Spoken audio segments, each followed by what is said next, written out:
Hello, people of God. I'm Paul James. Welcome to The Let Out.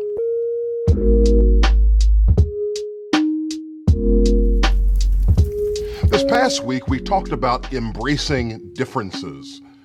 The gospel is nullified and the church loses all its moral authority and its cultural influence if we fail to embrace differences in people who are not a part of the church.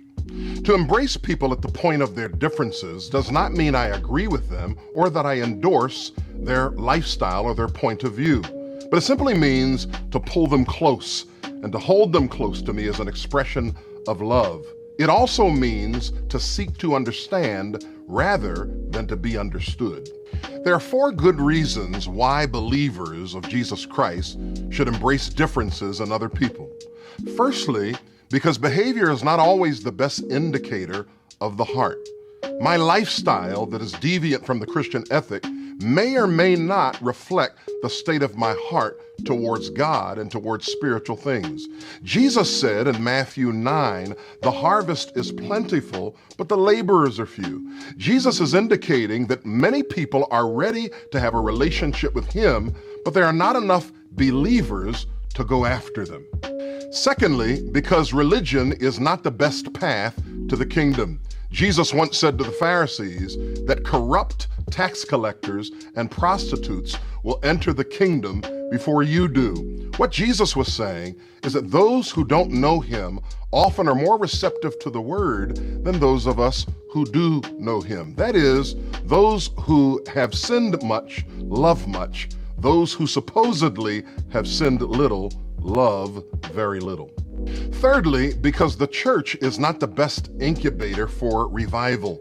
Churches are places where people think alike, where people sing alike, where people say the same things, but the world is in need of Jesus Christ and in need of a truth that will lift them out of their condition and put them in contact with God. Those whom we often deem the worst are actually the best candidates for revival, and sometimes churches are unable to facilitate the move of God.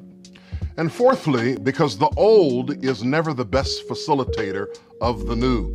Jesus once said, "No one pours new wine into old wineskins." In the first century, they would pour new wine into a wineskin, and during the fermentation process, that wineskin would expand to accommodate the new wine. But if you put new wine in an old wineskin, the wineskin bursts and the wine is wasted. The Church of Jesus Christ is the same way. We must find new, adaptive ways of loving people in the culture who have been unchurched and have no idea of the Christian ethic.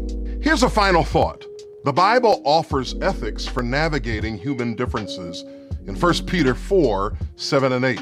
There it says, "Above all, love one another deeply, because love covers a multitude of sins." We don't cover up other people's sins, but we cover them until they recover from sin. The Bible also says to offer hospitality to everybody. Hospitality in the Greek is the word xenophilia. Literally, it means to love strangers.